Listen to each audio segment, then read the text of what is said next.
Class रहेगी इतिहास की। हाँ जी, इतिहास जी, हिस्ट्री। ये क्लास अपने इतिहास की रहेगी। और देखो, शुरू से ही जीरो से ही स्टार्ट करते हैं। हैं? तो सबसे पहले इतिहास के बारे में आपको बता दूं, इतिहास का जो इंट्रोडक्शन है वो आपको करवा दूं। इतिहास क्या है, इसका मतलब क्या होता है, क्यों ये पढ़ा जाता है, क्या इसका औचित्य है, क्या काम आता है, वो सारी चीजें जो है वह अपने यहाँ पर देखेंगे। देखो, भारतीय परंपरा में इतिहास ये जो शब्द है, इसके देखो तीन शब्द है और इन्हीं तीन शब्दों से मिलकर इतिहास की रचना हुई है। इसमें एक है इति, दूसरा है, तीसरा है आस। इतिहास, इति है आस, इतिहास। इति, यहां इति से मतलब है निश्चित रूप से, है से तात्पर्य हुआ है, और आस, आस का मतलब है ऐसा ही। तो इतिहास का जो शाब्दिक अर्थ है, इतिहास का शाब्दिक अर्थ क्या निकल कर आता है सामने, कि निश्चित रूप से ऐसा ही हुआ है। निश्चित रूप से ऐसा ही हुआ है। इतिहास में निश्चितता होती है।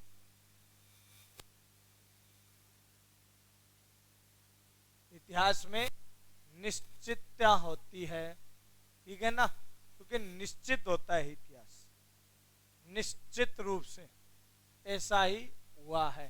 तो इतिहास में होती है निश्चितता। इतिहास हिंदी भाषा का शब्द है, इसका अंग्रेजी समानार्थी जो शब्द है वो है हिस्ट्री।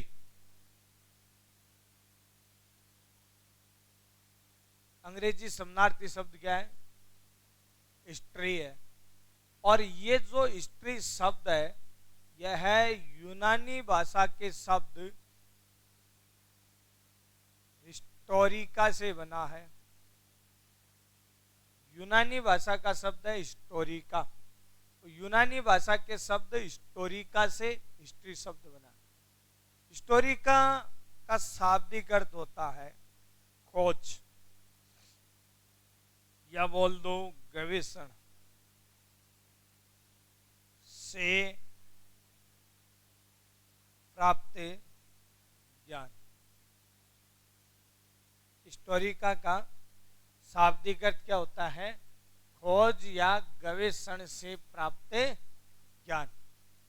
यानी खोजबीन से, जांच पड़ताल से, गवेषणा से, गवेषण यानी खोज ही होता है, से जो अपने को ज्ञान प्राप्त होता है वही वास्तव में इतिहास है, ठीक है ना।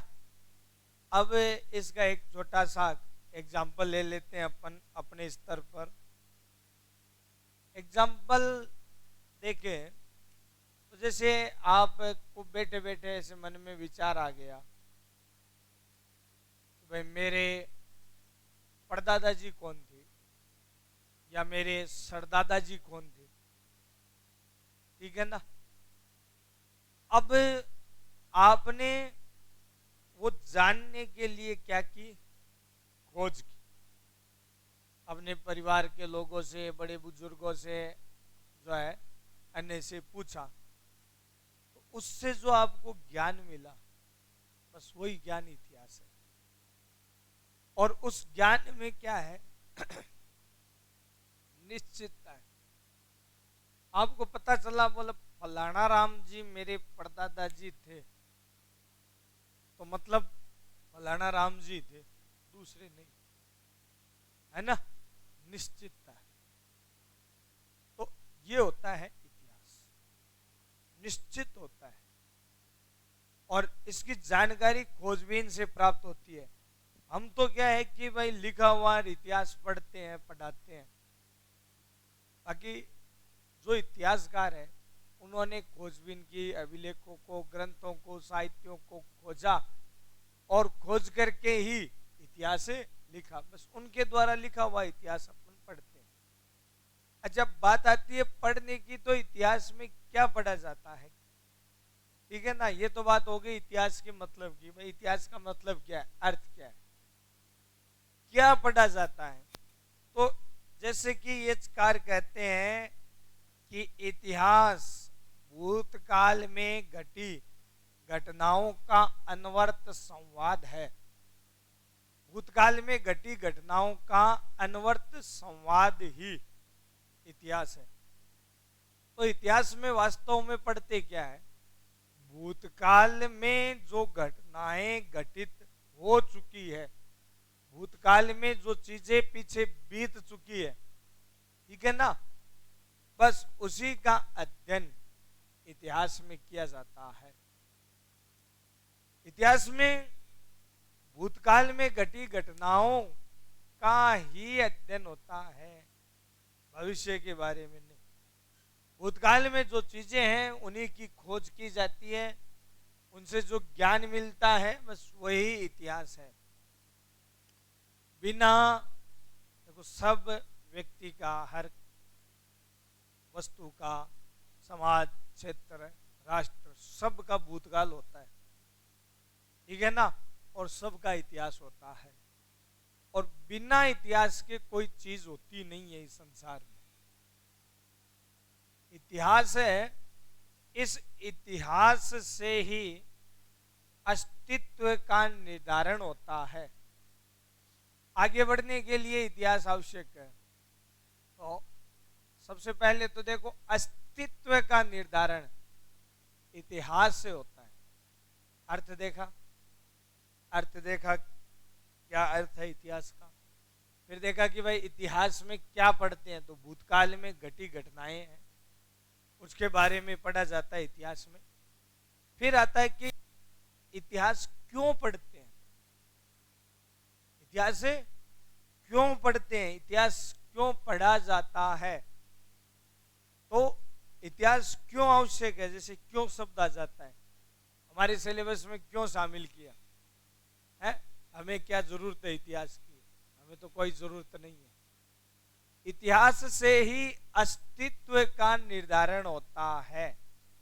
आपके सिलेबस में इतिहास तो हर जगह है, क्योंकि बिना इतिहास के किसी व्यक्ति का कोई अस्तित्व नहीं, और जिसका अस्तित्व है उसका इतिहास होता है, और जिसका इतिहास होता है उसी का अस्तित्व है, जिसका इतिहास नहीं उसका कोई अस्तित्व नहीं है। हर व्यक्ति, वस्तु, स्थान, क्षेत्र, सबका इतिहास होता है। जिस भी चीज का अस्तित्व है इस संसार में, उस सब चीज का इतिहास होता है, सबका। आप ऐसा एक विषय बता दो कि जिस विषय में हम इतिहास नहीं पढ़ते, सब विषय का भी इतिहास है, हर विषय का भी इतिहास है।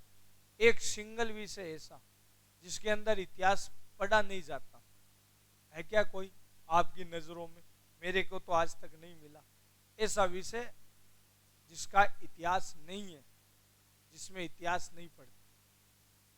बोले सर साइंस में नहीं है, साइंस में इतिहास ही है, साइंस में और तो कुछ पढ़ते ही नहीं हो, क्योंकि पीछे जो भी रिसर्च, खोज हो चुकी है सारे भूतकाल वाली चीजें वही पढ़ते हो साइंस में।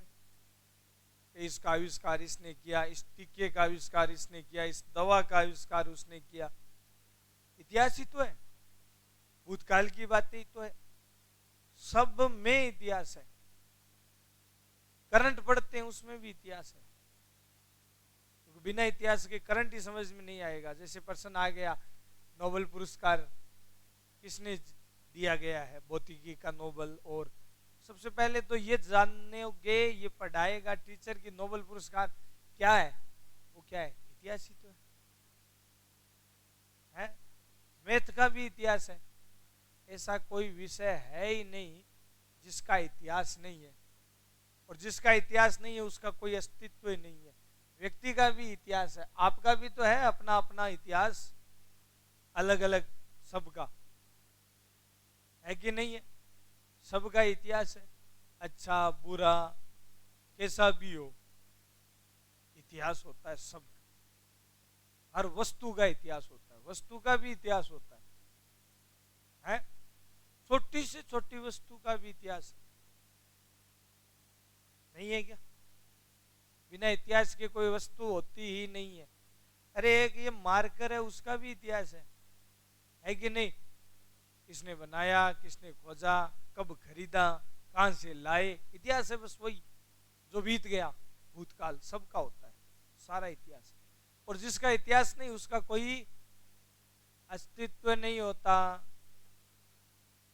उसका कोई अस्तित्व होता ही नहीं है। समझ गए? इसलिए इतिहास आवश्यक है।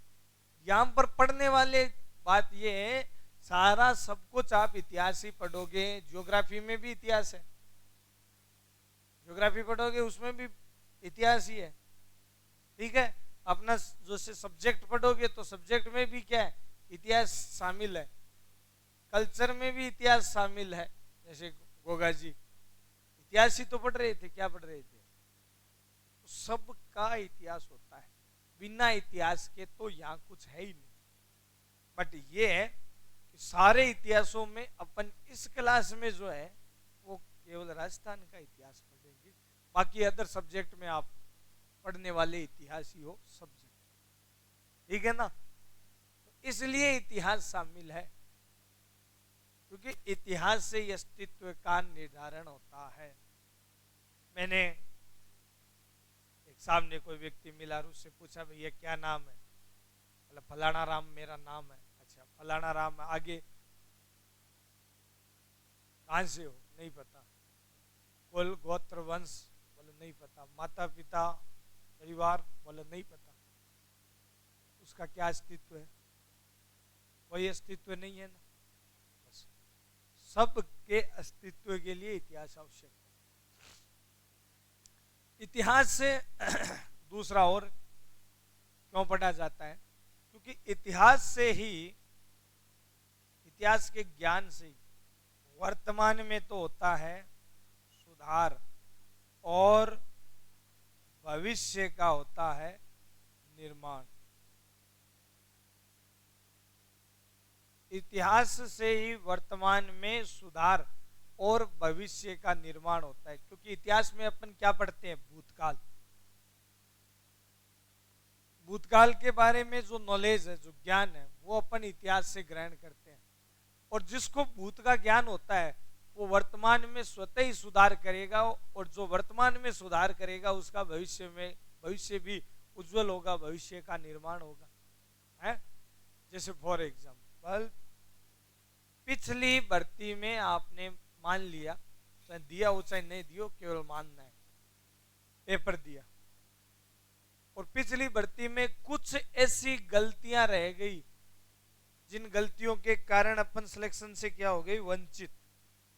चाहे वो गलतियां किसी प्रकार की हो, चाहे तैयारी न करना हो, चाहे पेपर हॉल में, एग्जाम हॉल में ओ मार्क शीट सही नहीं भरना, पेपर सही नहीं पढ़ना, प्रश्न गलत करना, गलत प्रश्नों की संख्या ज्यादा, पढ़ाई पर ध्यान न देना, चाहे किसी भी प्रकार की कोई भी गलती हो, कोचिंग नहीं की, सेल्फ स्टडी की या सेल्फ स्टडी नहीं की, केवल कोचिंग पर डिपेंड, है ना?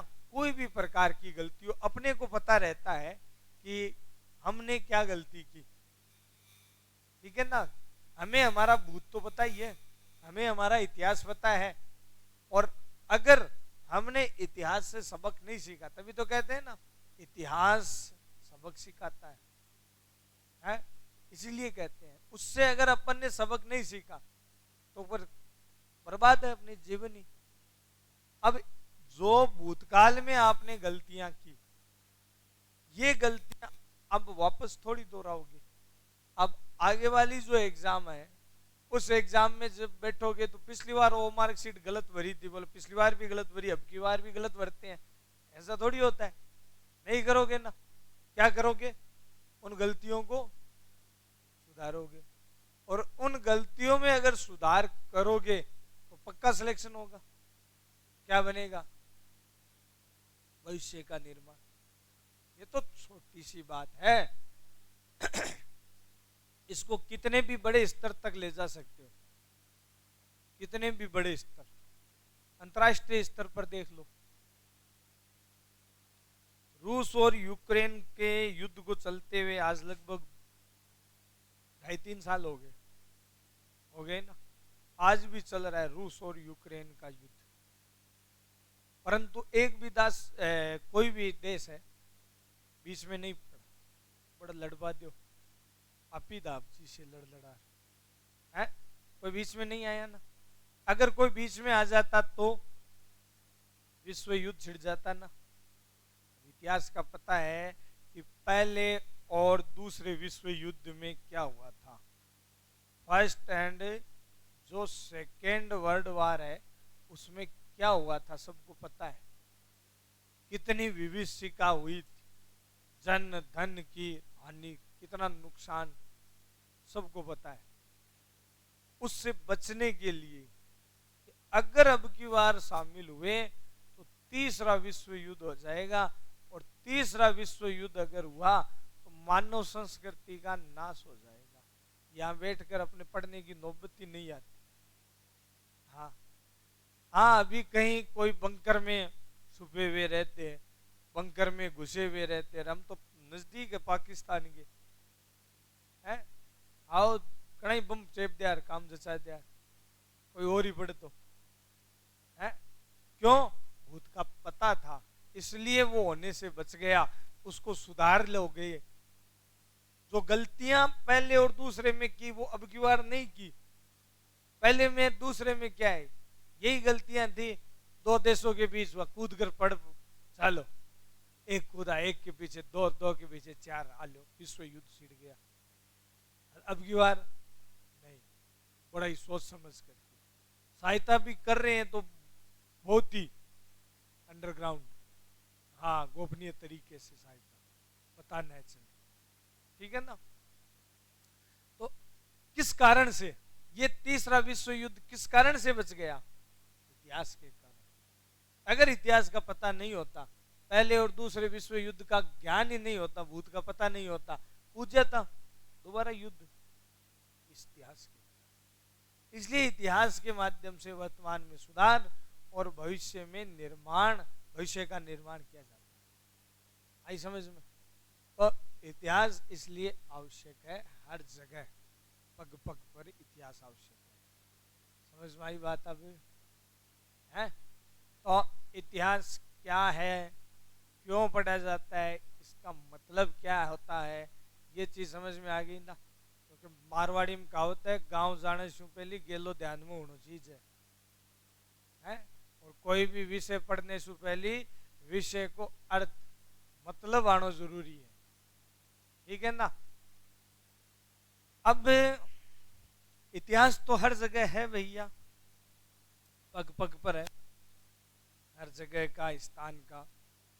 यहां पर अपने जो सिलेबस में डाला है ना, उस सिलेबस में अपने राजस्थान का इतिहास दे रखा है।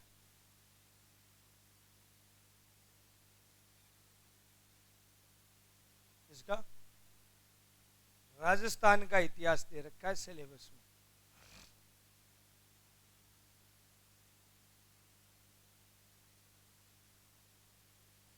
वैसे तो सबका पता भी है, बाकी फॉर्मेलिटी के रूप में मैं डिवाइडेशन भी इसका कर दूंगा, ठीक है ना। क्या क्या चीज़ें हैं, क्या क्या चीज़ें पढ़नी हैं, क्या क्या सिलेबस में है और कहाँ कहाँ से पढ़नी है, वो सब उस पर थोड़ा थोड़ी सी चर्चा। राजस्थान का जो इतिहास, मतलब अपने राजस्थान जो राज्य है उसका इतिहास, और राजस्थान के इतिहास का जो लेखन कार्य है वो सबसे पहले किया था कर्नल जेम्स टोड ने।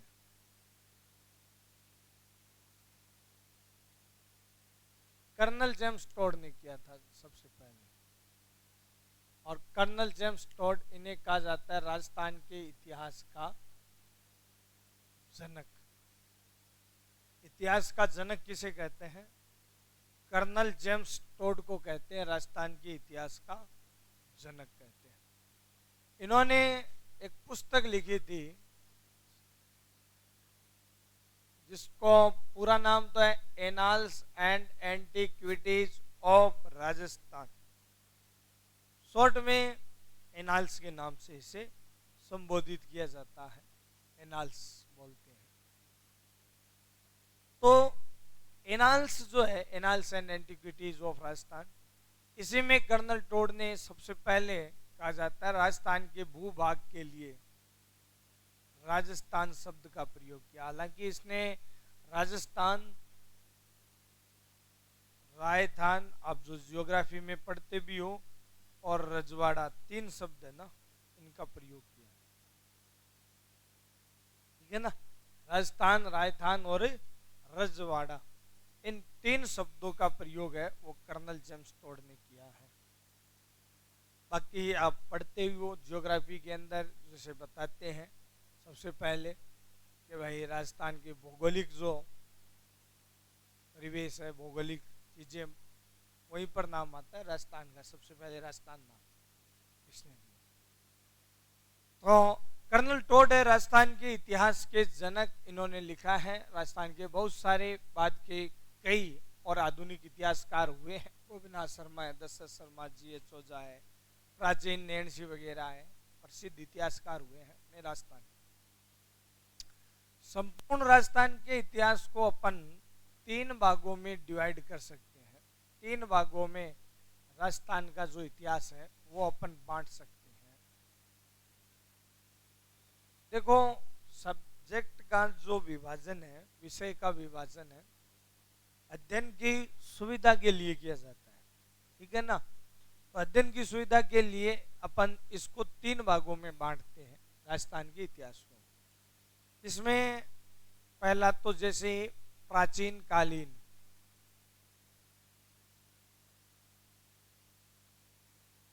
इतिहास आ जाता है, प्राचीन काल से संबंधित, ठीक है ना, कि प्राचीन काल का।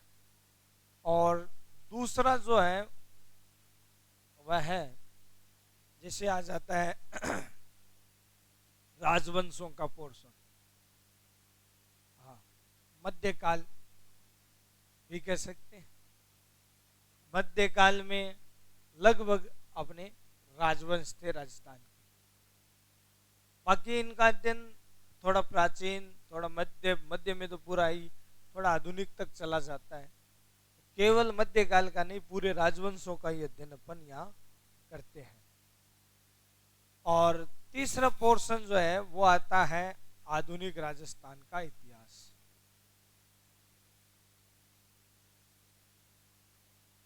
ये आधुनिक काल का पोर्शन है, वो तीसरा पोर्शन आधुनिक काल से संबंधित है।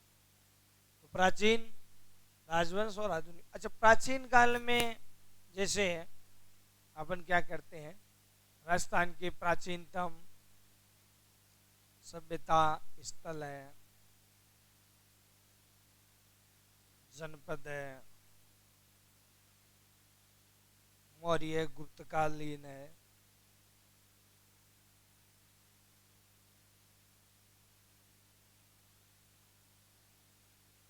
यहाँ का जो पोर्शन है मौर्य गुप्त काल का, वो पोर्शन जो है उसमें राजस्थान की स्थिति क्या थी, राजस्थान कैसा था, किस प्रकार की व्यवस्था, और वो सब प्राचीन काल में आता है। यहाँ मध्यकाल में राजवंशों का शासन था। वह कई राजवंश प्राचीन में शुरू हुए, मध्य में थे वर्चस्व पर, आधुनिक तक चले थे। तो ये पोर्शन आता है राजवंशों में। इसमें राजस्थान के प्राचीनतम राजवंश है, उनका अपन अध्ययन करते हैं। जैसे गुर्जर प्रतिहार है, चौहान है, गोहिलिया, इसको बोलते हैं सिसोदिया,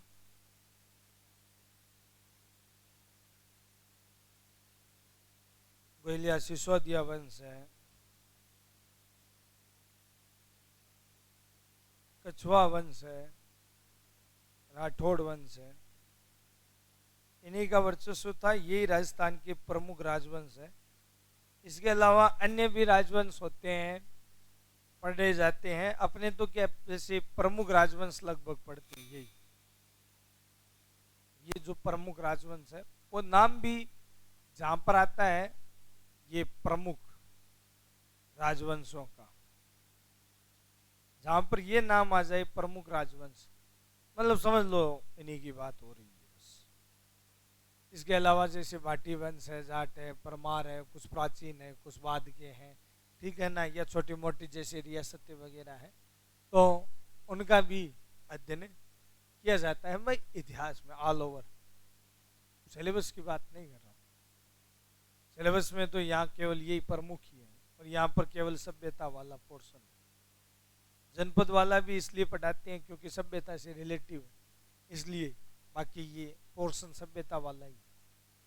छोटा सा होता है 1-1.5 घंटे का, और सभ्यता से रिलेटिव होने के कारण इसको भी साथ में करवा देते हैं, बाकी है सिलेबस में सभ्यता वाला। आधुनिक काल में, आधुनिक युग की शुरुआत अपने मूल रूप से जब अंग्रेजी शासन की शुरुआत होती है वहां से होती है, 18वीं शताब्दी के मध्य से, और वहां से लेकर के आगे जब देश आजाद हो जाता है। वैसे तो आधुनिक काल तो आज तक है, आधुनिक काल तो आज तक का जो समय है, वर्तमान तक का, अंग्रेजी शासन से, अंग्रेजी शासन काल से वर्तमान तक का समय, वो सारा आधुनिक में ही है आज तक। पर पढ़ते हैं अपने जो है इतिहास में, यहाँ राजस्थान के एकीकरण तक का पोर्शन पढ़ते हैं, आजादी एकीकरण, जिसमें 2-3 टॉपिक आ जाते हैं, जैसे राजस्थान में अंग्रेजी शासन की स्थापना, 1857 की क्रांति, राजस्थान के किसान आंदोलन, राजस्थान के जनजाति आंदोलन, राजस्थान के प्रजामंडल आंदोलन, और राजस्थान का एकीकरण। तो ये जो पूरा पोर्शन है वो आधुनिक में आता है, ये पोर्शन आधुनिक का रहता है। अपने सिलेबस में जो अभी तो कोई नया सिलेबस तो देखो डाला नहीं है, और नया संभावना है कि कोई नया सिलेबस डालेंगे, संभावना भी नहीं है। और अगर डालेंगे भी तो क्या है, 1-2 टॉपिक या जोड़ देंगे या फिर 1-2 टॉपिक हटा देंगे, बस इतना ही है, ठीक है ना, और कुछ नहीं।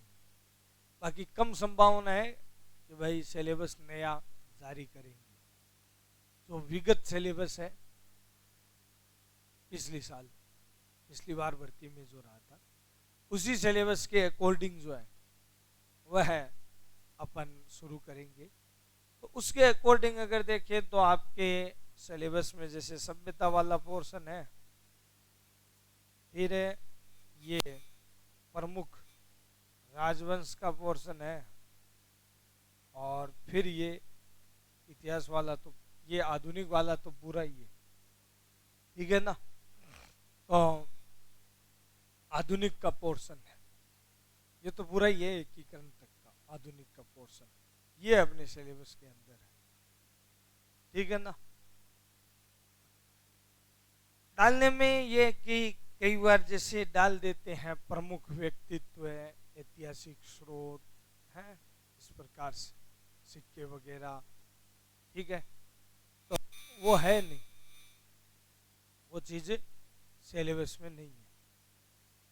ये अपने राजस्थान का सिलेबस है, कोई उतारना चाहे तो उतार सकते हो, फिर अपने इतिहास से लगभग जो क्वेश्चन है उसकी संख्या क्या रहती है, 10 से 12 क्वेश्चन की संख्या रहती है। ठीक है ना, ज्यादा क्वेश्चन नहीं आते, इतना नहीं कोई 20 22 25 नहीं, 10 से 12 क्वेश्चन है उनकी संभावना रहती है आने की। अब इस 10-12 क्वेश्चन में जैसे एक क्वेश्चन तो यहां से आ जाएगा, ठीक है ना, 2 से 3 क्वेश्चन यहां से आएंगे जो हिस्ट्री और कल्चर दोनों से लगभग रिलेटिव भी होते हैं।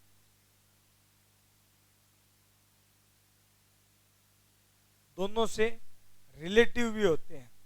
अच्छा, दोनों से रिलेटिव सर कैसे? जैसे इसको ऐसे समझो, क्या इसको ऐसे समझो कि भाई कोई साहित्य है, जैसे महाराणा कुंभा है। कुंभा में अपन ये पढ़ते हैं कि भाई कुंभा ने कुंभलगढ़ के किले का निर्माण करवाया है, कुंभा ने विजय स्तंभ बनवाया। या फिर अपन कुंभा में ये पढ़ते हैं कुंभा के दरबारी विद्वान थे कान्य व्यास, और कान्य व्यास के द्वारा एकलिंग महात्म्य ग्रंथ की रचना की गई। आ गया, एकलिंग महात्म्य ग्रंथ की रचना किसने की, ये प्रश्न आएगा। अब ये साहित्य में भी है भाई, साहित्य का हो गया, और ये हिस्ट्री का भी है, अपन ने पढ़ा है कुंभा के अंदर, तो ये हिस्ट्री से भी रिलेटिव हो गया। दोनों में प्रश्न आ गया, बोले कुंभलगढ़ का निर्माण किसने करवाया, कुंभा ने करवाया। चलो ठीक है, वो इतिहास में भी तो पढ़ते हैं, कल्चर में किले और दुर्ग जो पढ़ते हैं वहां पर भी, और दोनों से रिलेटिव चीज हो गई, तो ठीक है ना। बाकी एक स्वतंत्र पर्सन, एक पूरे राजवंशों से एक आधा स्वतंत्र क्वेश्चन आने की संभावना है, रिलेटिव। बाकी जो बचे हुए क्वेश्चन है, ठीक है ना, लगभग 5-6 क्वेश्चन, 5 से लेकर 6 तक, ठीक है ना, वो इनसे आते हैं। आधुनिक वाले पोर्शन का वेटेज सबसे ज्यादा होता है। अब इनमें संख्या कई बार 3 चली जाती है, कई बार 4 तक चली जाती है, ठीक है ना, 1-2 है ना, कई बार बढ़ के आ जाता है, कई बार कम आ जाता है, इसमें नहीं है इफेक्टिव, ठीक है ना। तो ये पोर्शन अपने रहता है वेटेज का, नंबर ऑफ क्वेश्चन या नंबर ऑफ मार्क्स कह दो, ये वेटेज का रहता है। चाहे 10 नंबर का बोल दो और चाहे 10 क्वेश्चन बोल दो, बात एक ही। तो इसमें आपको सबसे ज्यादा ध्यान है आधुनिक वाले पर देना है। छोटा पोर्शन है, अच्छा पोर्शन है, और यहां से नंबर ऑफ क्वेश्चन क्वांटिटी भी ज्यादा है, तो ये रहेगा ही। दूसरा, एक पूरा जो पोर्शन है इतिहास का लगभग एनसीईआरटी बेस्ड होता है।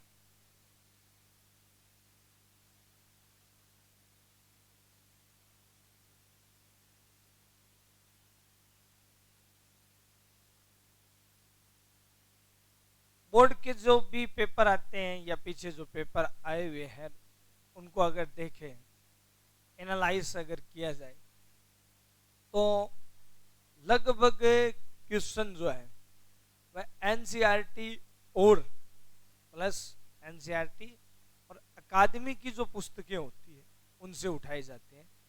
बाकी अदर से बोर्ड पेपर नहीं उठाता है, ये 2 ही पुस्तक का। अब इसमें 60% क्वेश्चन तो एनसीईआरटी से दे देते हैं, 40% क्वेश्चन है वो अकादमी वगैरह से संबंधित होते हैं, जिनका लेवल थोड़ा सा ठीक ठाक होता है, ठीक है ना, अच्छा लेवल होता है, तो वो दे देते हैं। और एनसीईआरटी में जैसे नॉर्मल लेवल जो है, यानी 6 से 12 तक के जो एनसीईआरटी की बुक है, चाहे वो हिस्ट्री की हो, जियोग्राफी की हो, कल्चर की हो, साइंस की हो, ठीक है ना, तो वहां से साइंस की हो, वहां से ही उठाकर क्या है कि क्वेश्चन आते हैं। लगभग आप देख लेना चाहिए, 10वीं क्लास की किताब है साइंस की, आपके सिलेबस में आपके सब्जेक्ट के अंदर वहां से क्वेश्चन आए हुए, 10वीं क्लास साइंस की किताब से क्वेश्चन आए हुए, ठीक है ना। अपन क्या करते हैं, देखते नहीं, तो मैटर सारा ही देखना चाहिए। इसी बेस के आधार पर है वह पेपर आता है, और इसी बेस के आधार पर तैयारी करनी चाहिए। आजकल तो बहुत ही अच्छा काम हो गया, मार्केट में एनसीईआरटी बेस्ड किताबें मिलती है। अब सब्जेक्ट की लेना 6 से 12 तक की, साइंस की, ज्योग्राफी की, हिस्ट्री की, सबकी मिलती है। उसमें देख ले अपने सिलेबस की जो चीज़ है, जो अपने सिलेबस में दी हुई है, उनको एक बार एनसीईआरटी में देख लेते हैं। ये ध्यान रखना जरूरी है, तैयारी करो। तो जैसे सर जीके के लिए क्या लेके आते हैं, 6वीं से 12वीं तक की एनसीईआरटी की किताबें ले आओ, राजस्थान अध्ययन की किताब ले आओ, राजस्थान का है राजस्थान अध्ययन की किताब ले आओ एक, हाँ एनसीईआरटी बेस्ड, 8वीं की, 9वीं की, 10वीं की। 9वीं 10वीं में राजस्थान अध्ययन की शानदार किताब है, पूरा हिस्ट्री कल्चर का पोर्शन क्लियर हो जाता है वहां से आती। और आजकल तो वैसे भी आ गया ना, किताबें कहीं नए मिले, आजकल तो वो भी आ गई है जिसमें सार रूप में दिया हुआ रहता है। इनको भी देखने से अपने फायदा होता है, एक चीज। दूसरी चीज ये है कि बोर्ड के जितने भी एग्जाम होते हैं ना, उनके जैसे ओल्ड क्वेश्चन होते हैं ना, ओल्ड क्वेश्चन लगभग 60%, हाँ बिल्कुल 60%, 60% क्वेश्चन वही होते हैं जो पीछे एग्जामों में आए हुए हैं, रिपीटेड। 60% क्वेश्चन रिपीट होते हैं। अब 60% बहुत ज्यादा होते हैं, कम थोड़ी है 60% है। 10-1% की तैयारी और 60% पिछले मिल जाए, 70% में तो सिलेक्शन के पास पहुंच गए, लाइन के पास तो पहुंच गए, 2-4 हाथ मारे तो लाइन के उस पार, समझ गए ना। तो ओल्ड क्वेश्चन पेपर जितने भी है, आपके सब्जेक्ट से संबंधित हो चाहे आपके जीके से संबंधित हो, उनको भी देखना, और उसी बेस्ड पर अगर तैयारी करोगे, अभी आपको बताया वर्तमान में सुधार, भविष्य का निर्माण। अपना इतिहास याद रखो, पिछली बार और दी है, पेपर दिया, ये रिपीटेशन है ही, पिछली बार क्या क्या गलतियां की, वो गलतियां दोबारा अब दोहराई न जा सके, वो गलतियां अब दोबारा न दोहरानी पड़ी, बस इतना ही और कुछ नहीं, ठीक है ना। और सिलेक्शन के नजदीक पहुंच जाओगे। अब ये पोर्शन आपके सामने आपको बता दिया, जैसे आप बताओगे वहां से शुरू कर देंगे। कौन सा पोर्शन आप सबसे पहले पढ़ना चाहते हो कि सर हम तो ये यहां से सबसे पहले पढ़ेंगे, ठीक है ना। आधुनिक है नहीं, हम देखो बस 4 जना 4 बात किया जना, तो हाँ होगा तो एक ही, होगा तो एक ही, ठीक है ना। स्टार्ट आप कहोगे तो आधुनिक से शुरू कर देंगे, आप कहोगे राजवंशों से, आप कहोगे प्राचीन काल से, पूरी क्लास अगर सहमत हो वहां से शुरू कर, अपने कोई दिक्कत नहीं है।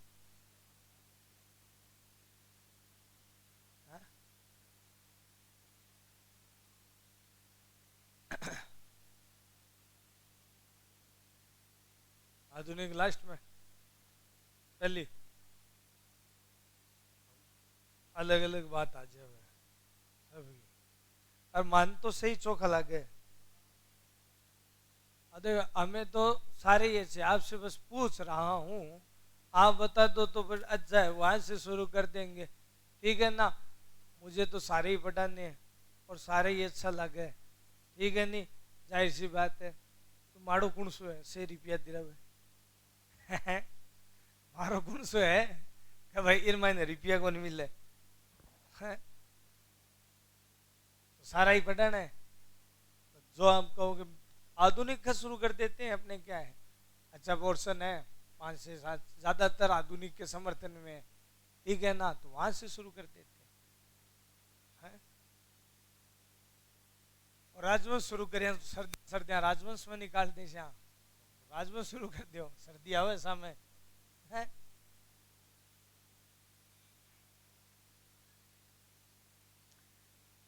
भाई नंबर ऑफ क्वेश्चन और महत्व के हिसाब से जैसे आप कह रहे हो सर आधुनिक शुरू करो, तो मैं भी इस चीज के समर्थन में हूं कि हाँ भाई ठीक है आधुनिक शुरू कर देते हैं।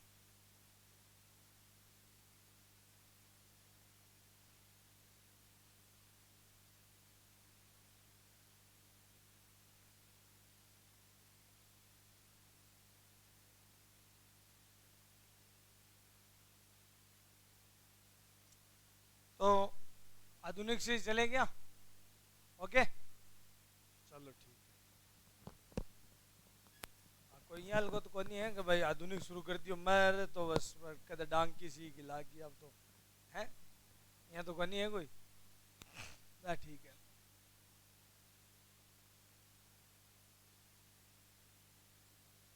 आधुनिक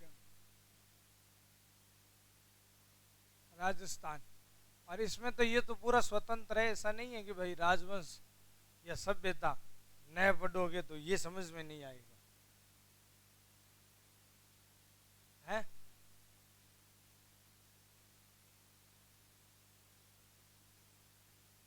हाँ तो वो तो कोई पेज एक पेज की रही है, छोड़ दो 2 पेज छोड़ो तो न छोड़ो तो भी चल रहा। मेन तो सभ्यता नो भरतपुर पूग गया जना सभ्यता तो इड़ी है, ये मान लो कालीबंगा हो गई, आहड़ हो गई, गणेश्वर हो गई, बेराट हो गई, 4 से ही आते हैं पर्सन, ठीक है ना, 4 से ही आते हैं। तो ये 4 प्रमुख सभ्यताएं हैं, उनसे हो जाती है, ठीक है ना। 2-1 पेज छोड़ दो, और की इच्छा होगी तो 2-1 पेज छोड़ दो, और को नहीं, सभ्यता लगभग क्लियर ही है, ठीक है ना। अब तो अपन 0 लेवल स्टार्ट करे ने सारा पूरी क्लास के अकॉर्डिंग, बीच में छुट्या छाट्या कासा दिन ही कासा हो गया, मेरे तो याद ही को नहीं। तो सीटी की एग्जाम कर दी 23 ने नहीं 22-23 की, हाँ तो 22-23 अक्टूबर, आज 4 नवंबर आ गयो, हाँ 10 दिन हो गया। तो आधुनिक राजस्थान का पोर्शन अच्छा पोर्शन है, शानदार, और पक्की बात है आपके 5 से 6 क्वेश्चन है वो यहां से क्लियर हो जाएंगे, ठीक है ना। 5 से 6 क्वेश्चन यहां से क्लियर हो जाएंगे केवल इस पोर्शन से, और कोई ज्यादा ऐसा नहीं है कोई बड़ा पोर्शन है बहुत लंबा चौड़ा है, थोड़ा सा मॉडर्न है और जुड़ा हुआ नहीं है, इस कारण से थोड़ा सा ये आपके जरूर है कि वो कुछ याद दूर हुआ है, और हुआ है वो तो बार बार पढ़ोगे तभी याद होगा, करत करत अभ्यास है जड़मत होते सुजान, है ना। तो वैसे तो आधुनिक राजस्थान में सबसे पहले तो देखो आधुनिक युग की जो शुरुआत है वो 18वीं शताब्दी के मध्य से होती है। 18वीं शताब्दी के मध्य से अपने भारत में हाल, और भारत को लेकर चल रहे हैं, भारत में आधुनिक युग है, इसकी शुरुआत मानते हैं इतिहासकार। अब आप कहोगे भाई 18वीं शताब्दी के मध्य से में ऐसा क्या हो गया था, तो भाई यहां से आधुनिक युग शुरू मानते हैं। हुआ क्या था कि 1757 ईस्वी में प्लासी का युद्ध हुआ था। प्लासी का युद्ध ये हुआ था बंगाल के नवाब जिसका नाम था सिराजुद्दौला। तो बंगाल का नवाब था सिराजुद्दौला, और अंग्रेजों के बीच में ये युद्ध हुआ था। अंग्रेजों की सेना का नेतृत्व किया था रॉबर्ट क्लाइव ने। अंग्रेज सेना का सेनापति कौन था? क्लाइव था। इनके बीच में ये युद्ध हुआ था। इससे पहले, इस युद्ध से पहले अंग्रेज भारत बहुत पहले आ गए थे। अंग्रेज 1600 ईस्वी में भारत आ गए थे। ईस्ट इंडिया कंपनी है ना, इसकी शुरुआत हो, स्थापना भारत आ गए थे। सूरत में व्यापारिक कोठी की स्थापना और वो हो गई थी, और केवल एक ही काम था इनका, व्यापार। कितने वर्षों तक देखो, 1757 मतलब 150 साल, 150 वर्ष तक कंपनी ने व्यापार किया भारत में रह करके। तो भारत का कल्चर, संस्कृति, भारतीय व्यवस्था वगैरह, सरल भाषा में मारवाड़ी में बोलूं तो आपनो डोल देख लियो किशो के। अंग्रेज बोले कोनी आनी जानी वाली बात कोनी, हाँ जालरी है काम जचा देश। तो फिर अंग्रेजों के मन में ऐसे आ गया, बोले व्यापार में नहीं, मजा नहीं आ रहा है, अपन तो यहाँ राज करेंगे। और उसी के तहत हुआ था। उसी भावना के कारण अंग्रेजों की जो प्रशासन की जो भावना है, राज करने की जो भावना है, उसी, क्योंकि अपने को देख तो लिया था भारतीय कितने पानी में आपस में लड़ते रहते हैं, कोई देशभक्ति वाली भावना है नहीं, कोई राष्ट्र प्रेम वाली भावना है नहीं, एकजुट है नहीं, ठीक है, कई भागों में बंटे हुए हैं। सोच लिया बोले भारत प्रशासन करेंगे। प्रशासन के ये ताले की चाबी बंगाल में मिली इनको, बंगाल से शुरुआत हुई और वहां से धीरे धीरे धीरे धीरे धीरे धीरे जीतते जीतते जीतते पूरे भारत को अपने कब्जे में ले लिया। तो यहाँ से शुरुआत हुई, और सिराजुद्दौला जो है इसको चाहे छल कपट से ही सही पराजित कर दिया। तो सिराजुद्दौला को पराजित कर दिया। सिराजुद्दौला को पराजित करने के पश्चात जो है वह भैया बंगाल में अंग्रेजों का वर्चस्व बढ़ गया, और यहीं से अंग्रेजी शासन की शुरुआत हो जाती है। इतने दिन व्यापार कर रहे थे, अब क्या हो गया, अंग्रेजी शासन शुरू हो गया। बहुत सारे इतिहासकार है इसको एक टर्निंग पॉइंट मानते हैं, प्लासी के युद्ध को भारत का निर्णायक युद्ध मानते हैं। क्यों? जैसे तराइन के समान, तराइन के युद्ध से भारत में मुस्लिम सत्ता की स्थापना हुई, खानवा के युद्ध से भारत में मुगल सत्ता स्थायी हुई, वैसे ही प्लासी के युद्ध से ही भारत में अंग्रेजी शासन की शुरुआत हुई थी। एक टर्निंग पॉइंट है, एक निर्णायक युद्ध है प्लासी का। इसलिए लगभग भारतीयों को प्लासी का नाम जरूर पता है, सुना हुआ है, पढ़ा हुआ है, 10वीं तक पढ़ते भी तो है, प्लासी का नाम आता है, ठीक है ना। तो सिराजुद्दौला और क्लाइव के बीच युद्ध हुआ, सिराजुद्दौला पराजित हो गया, क्लाइव की विजय हुई। सिराजुद्दौला इस युद्ध के बाद मार दिया गया, अंग्रेजों का बंगाल पर अधिकार हो गया। वहीं से अपने आधुनिक युग की शुरुआत होती है। अंग्रेजों ने एक एक एक एक एक एक करके कई क्षेत्रों को जीत लिया। अब क्षेत्रों को जीतते जीतते अंग्रेज आ गए राजस्थान। राजस्थान में थी रियासतें। राजस्थान में क्या थी? रियासतें थी, छोटी छोटी रियासतें थी। सारी रियासतों को जीते, सारे रियासतों का प्रशासन प्रबंधन करें, ठीक है ना। फालतू टाइम खराब होना, इसको समझते हुए अंग्रेजों ने क्या किया, राजपूताना में, मतलब अपने राजस्थान के अंदर है, वो इन रियासतों को अधीन करने के लिए प्रयास करने शुरू किए। और संधियों के द्वारा, युद्ध नहीं किया, युद्ध से नहीं, संधियों से, संधियों से राजस्थान की ये जो रियासतें हैं इनको अंग्रेजों ने अपने अधीन कर लिया, ठीक है ना। और वही टाइम है, वहीं से अपने आधुनिक राजस्थान की शुरुआत होती है। सन 1818 ईस्वी तक, हालांकि इसकी शुरुआत पहले हो गई, 1818 ईस्वी तक तो राजस्थान की लगभग सभी रियासतों ने अंग्रेजों की अधीनता स्वीकार कर ली थी और सारी रियासतें अंग्रेजों के अधीन थी 1818 तक। एक दो को छोड़ दो, जैसे जैसलमेर है, जैसे कि सिरोही है, बस उसके अलावा तो सारी आ गई थी, ठीक है ना, संधियों कर अधीन हो गई और वहीं से फिर राजस्थान में अंग्रेजों का वर्चस्व हो गया। तो इसमें आधुनिक युग आपको बताई दिया कैसे क्या शुरू होता है। पहला इसका टॉपिक कल ही शुरू होगा, कल टॉपिक शुरू करेंगे राजस्थान में अंग्रेजी शासन की स्थापना, वहां से इसका पहला टॉपिक जो आपको बताया। ठीक है, आज तो परिचय इंट्रोडक्शन वगैरह